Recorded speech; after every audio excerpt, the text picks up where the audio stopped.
Halo semuanya, kembali lagi di channel Ubay-Fi. Hari ini kita akan kembali membahas perihal update dari kasus Vina Cirebon. Bagaimana update terbarunya dan berita apa saja yang mungkin bisa kami sajikan kepada kalian semua. Simak video ini baik-baik. Check it out.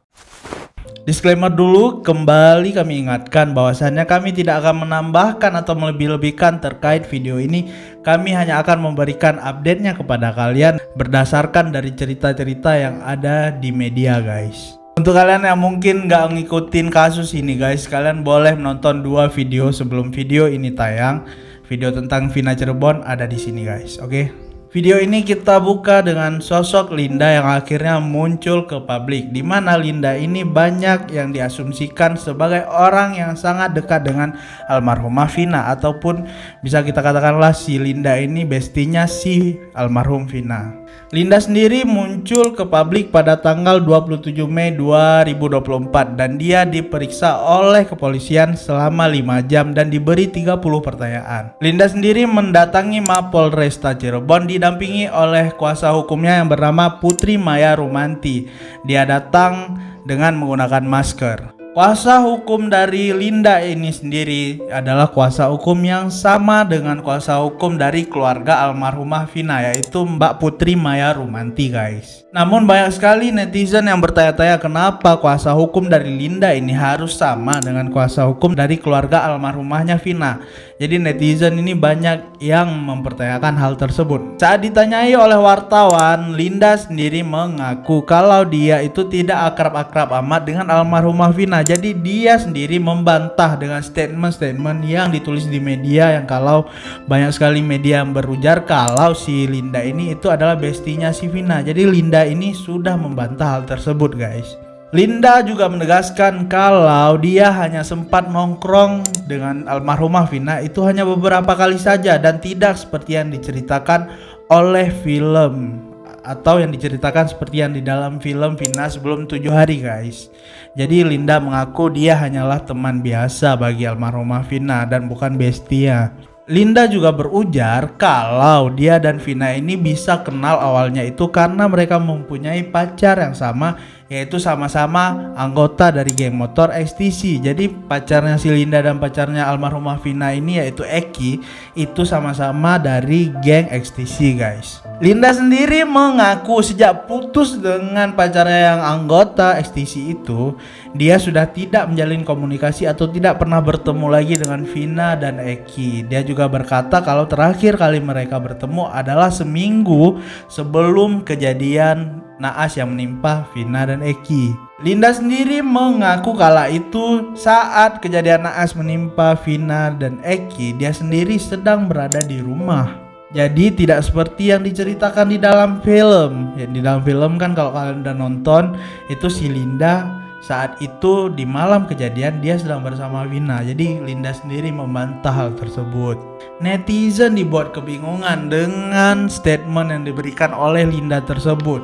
Bagaimana tidak, kita semua berpikir kalau selama ini si Linda itu adalah sahabat dari almarhumahnya Vina. Netizen juga bertanya-tanya kalau bukan sahabat dari almarhumah Vina, kenapa si Linda ini yang dirasuki oleh almarhumah Vina, guys? Untuk kalian mungkin yang punya jawaban dari hal tersebut, komen di bawah, oke? Anehnya lagi, Linda ini mengaku kalau dia tidak kenal dengan sosok yang diduga sebagai Peggy yang ditangkap oleh anggota kepolisian beberapa saat yang lalu. Linda juga berujar kalau dia hanya mengenal 1 orang dari ke-8 orang yang ditangkap pada tahun 2016, guys. Jadi dari statement si Linda ini timbul pertanyaan, kenapa bisa banyak sekali hal-hal yang berbeda yang diberikan oleh si Linda ini, guys. Jadi netizen bertanya-tanya lah, apakah ada kesalahan dari berbagai pihak terkait hal tersebut? Kita juga masih bertanya-tanya. Linda sendiri juga mengaku saat dia kerasukan oleh almarhumah Vina, dia tidak ingat akan hal yang terjadi pada hari itu, guys. Jadi istilahnya kalau si Linda ini kerasukan, saat setelah dia kerasukan itu dia tidak mengingat apa-apa. Jadi kejadian yang terjadi saat dia kerasukan itu diceritakan oleh keluarganya yang saat itu berada di sampingnya si Linda. Linda sendiri juga mengaku kalau dia ini bukan pertama kali kerasukan. Jadi dia sempat juga kerasukan beberapa kali, bukan cuma kerasukan almarhumah Vina. Jadi statement Linda itu sekaligus membantah kalau banyak sekali orang yang berkata si Linda ini hanya kesurupan di momen-momen tertentu. Bagaimana penilaian kalian guys? Komen di bawah. Linda ini mengaku kalau dia adalah sosok yang introvert. Dia tidak mempunyai banyak teman dan juga dia terkenal sebagai sosok yang tertutup guys. Tapi hal tersebut dibantah oleh netizen, di mana banyak sekali netizen yang melihat kalau si Linda ini adalah sosok yang riang gembira guys. Itu terlihat dari postingan-postingan TikTok dari si Linda ini, di mana dia istilahnya super excited lah dalam membuat video-video yang ada di TikToknya dia. Linda juga pernah menyinggung perihal royalti dari film Vina Sebelum 7 Hari. Di sana produser dari film Vina Sebelum 7 Hari ini pernah memberikan statement kalau si Linda ini tidak akan mendapatkan royalti. Dan dari statement sutradara film tersebut, si Linda ini membalas komentar itu dengan berkata kalau dia ini tidak gila-gila amat dengan yang namanya royalti guys. Semua statement Linda tadi juga diperkuat dengan pernyataan dari kuasa hukumnya si Linda yang berkata kalau si Linda ini istilahnya dia punya kemampuan indera keenam, atau kalau dalam bahasa kita bisa kita artikan si Linda ini anak indigo. Anak indigo guys. Sorry. Linda ini juga pernah melakukan interview dengan salah satu pejabat publik sekaligus konten kreator yang ada di Cirebon, yaitu Kang Deddy. Kang Deddy Mulyadi ini juga terkenal sebagai orang yang sering belusukan dan juga mencari informasi-informasi terkait hal-hal yang terjadi di masyarakat guys. Jadi Kang Deddy Mulyadi ini pernah melakukan interview dengan Linda. Di channelnya Kang Deddy Mulyadi, si Linda ini membantah tuduhan yang berkata kalau dia pernah menikah dengan salah satu DPO yang bernama Andi. Di mana Linda ini berkata kalau Andi yang dimaksudkan oleh netizen itu adalah dirinya. Lah kok bisa?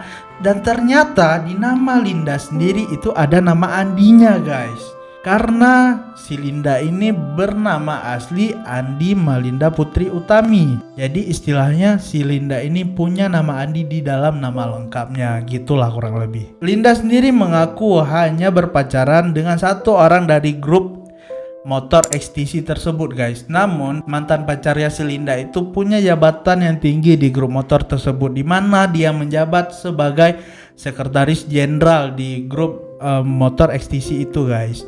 Jadi si Linda ini hanya bertemu dengan Vina beberapa kali guys, karena mereka juga berpacaran dengan anggota grup motor yang sama. Jadi tidak seperti yang digambarkan di film. Namun di pertemuan yang singkat itu, Linda juga berkata kalau si Vina ini pernah bercerita tentang pacarnya, yaitu Eki. Menurut Linda, saat film ini akan dibuat, si pembuat film tersebut hanya mengkontak keluarga almarhumah Vina. Jadi si Linda ini sama sekali tidak diberitahu. Linda juga mengaku kalau film itu banyak sekali scene-scene atau kejadian-kejadian yang ditambah-tambah oleh si pembuat film guys. Jadi tidak berdasarkan cerita aslinya. Kembali ke hari kejadian di tahun 2016, Linda sendiri mengaku mengetahui hal tersebut tidak pada malam kejadian. Jadi saat kejadian itu terjadi, si Linda sama sekali tidak tahu guys. Linda juga berujar kalau dia ini tidak tahu keberadaan rumah Vina, dan bahkan dia berkata kalau dia tidak pernah mengunjungi rumah Vina guys. Ini bertolak belakang dengan statement kakak dari almarhumah Vina yang berkata kalau Linda ini pernah beberapa kali mengunjungi rumah mereka. Bahkan terjadi argumen antara Linda dan kakak dari almarhumah Vina. Si Linda berkata kalau dia sekaligus menegaskan kalau si kakak almarhumah Vina ini jangan banyak mengarang cerita. Linda mengaku saat hari kejadian naas itu menimpa almarhumah Vina dan Eki, Linda sempat ingin berkunjung ke rumah duka guys. Namun belum sampai ke rumah almarhumah Vina, si Linda ini merasa kalau tubuhnya ini lemas dan akhirnya dia pun pingsan. Saat pingsan, dia itu digotong oleh kerabatnya menuju kembali ke rumah Linda ini guys. Nah, kejadian kerasukan itu baru terjadi saat si Linda ini dibawa pulang ke rumahnya. Dan disitulah si Linda langsung kerasukan almarhumah Vina untuk pertama kalinya. Linda sendiri juga panik. Kenapa video saat dia kesurupan bisa seviral itu guys? Linda berkata kalau memang saat dia kesurupan pernah kakak almarhumah Vina ini di momen kesurupan dia yang lain itu memvideokan dirinya dan mengirim video itu ke salah satu konten kreator yang juga tetangga mereka guys. Jadi menurut Linda yang memviralkannya adalah tetangga mereka yang juga seorang konten kreator. Video itu didapatkan dari kiriman oleh kakak almarhumahnya Vina gitu. Jadi si Linda ini merasa kalau dia tidak memviralkan video tersebut. Dan bahkan dia sempat ketakutan saat dikejar-kejar oleh wartawan untuk ditanyai pertanyaan terkait video viral itu guys. Nah, kembali lagi ke tahun 2016 di mana ke-8 orang itu ditangkap oleh pihak kepolisian. Linda sendiri mengaku hanya mengenal satu orang dari ke-8 orang tersebut, yaitu seorang pria bernama Rivaldi. Rivaldi ini adalah tetangganya. Menurut Linda, sejak saat mereka kenal, bahkan saat mereka SD, si Linda ini mengenal sosok Rivaldi ini adalah sosok anak yang tertutup tapi juga baik. Kembali lagi ke perdebatan antara kakak almarhumah Vina dengan Linda guys. Jadi saat si pembuat film ini ingin menanyakan lokasi si Linda yang sesungguhnya, kakak almarhumah Vina berkata kalau si Linda ini sudah menikah dan pindah dari tempat tinggalnya. Tapi menurut Linda, dia tidak pindah lokasi. Kakak si almarhumah Vina ini hanya berbohong kepada si pembuat film. Jadi menurut kalian siapa yang salah? Kakak almarhumah Vina atau si Lindanya ini? Komen di bawah guys, oke? Linda juga mengaku dia keberatan saat suaranya ketika dia kesurupan itu dimasukkan ke dalam scene film Vina sebelum 7 hari. Kembali ke statement dari saksi mata bernama Aep dan Dede. Karena dari statement mereka berdua, akhirnya ayah almarhumah Eki menangkap 8 orang yang kala itu sedang berada di dekat lokasi kejadian. Namun kesaksian dari Aep dan Dede itu dibantah oleh seseorang bernama Ferry. Ferry ini mengaku kalau dia sudah tinggal di dekat lokasi kejadian itu dari sebelum tahun 2016. Video lengkapnya bisa kalian lihat di channel YouTube-nya Kang Deddy Mulyadi terkait statement dari Ferry ini guys. Statement lain juga datang dari seorang pria bernama Liga Akbar. Dia mengaku kala itu dia juga bertemu dengan Eki dan Vina. Dia bertemu sekitar pukul 8 malam. Long story short, Liga Akbar ini mengaku kalau dia adalah teman dekatnya Eki. Liga Akbar sendiri mengaku mengetahui kabar Eki telah meninggal dunia di rumah sakit itu pada jam 11 malam. Terkait 2 nama DPO yang dihapus karena menurut kepolisian itu adalah 2 nama fiktif, pihak kepolisian juga punya berbagai buktinya guys. Pihak polisian sendiri tidak menutup kemungkinan apapun kalau ada orang yang mau bersaksi terkait hal ini guys. Jadi pihak polisian masih membuka lebar-lebar kepada siapapun yang bisa memberikan informasi mengenai tambahan dari kasus ini.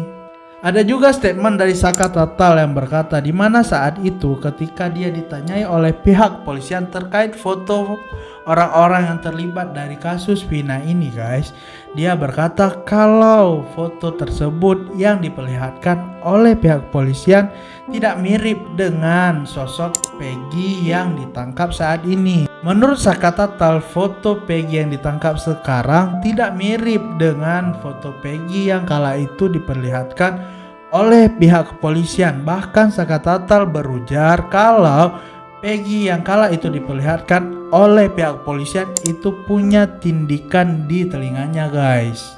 Dan menurut banyak sekali netizen, kalau orang yang dicurigai sebagai Peggy ini lebih mirip dengan seorang pria yang sempat muncul ke publik yang juga punya tindikan di telinganya. Jadi gimana menurut kalian guys? Apakah ada banyak sekali argumen yang bisa dibantah di sini atau kalian punya pendapat kalian sendiri? Boleh kalian sematkan di kolom komentar.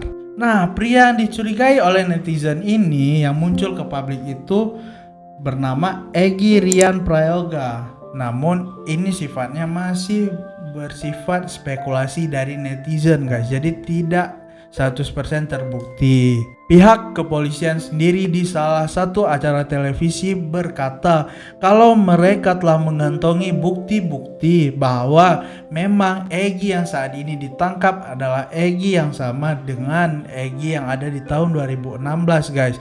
Jadi di acara tersebut pihak polisian membawa foto dan menampilkannya ke presenter yang kala itu memandu acara di stasiun televisi tersebut guys. Jadi pihak polisian ini sudah punya banyak bukti guys. Bahkan update terbarunya juga kasus ini sendiri telah mendapatkan atensi dari Kapolri guys. Dan tim dari Kapolri ini siap turun langsung untuk membereskan kasus Vina Cirebon ini guys. Mari kita dukung juga pihak polisian untuk menyelesaikan kasus ini secepatnya guys. Dan kita doakan semoga kasus ini cepat selesai dan mereka yang bersalah bisa dihukum dengan hukuman yang setimpal. Cukup sekian untuk video hari ini guys. Jangan lupa subscribe, like, nyalakan lonceng notifikasinya dan share video ini ke grup manapun yang ada di handphone kalian. Akhir kata kami mohon maaf. Sampai jumpa lagi di video kami berikutnya. Salam dari Ubay Fai. Ciao.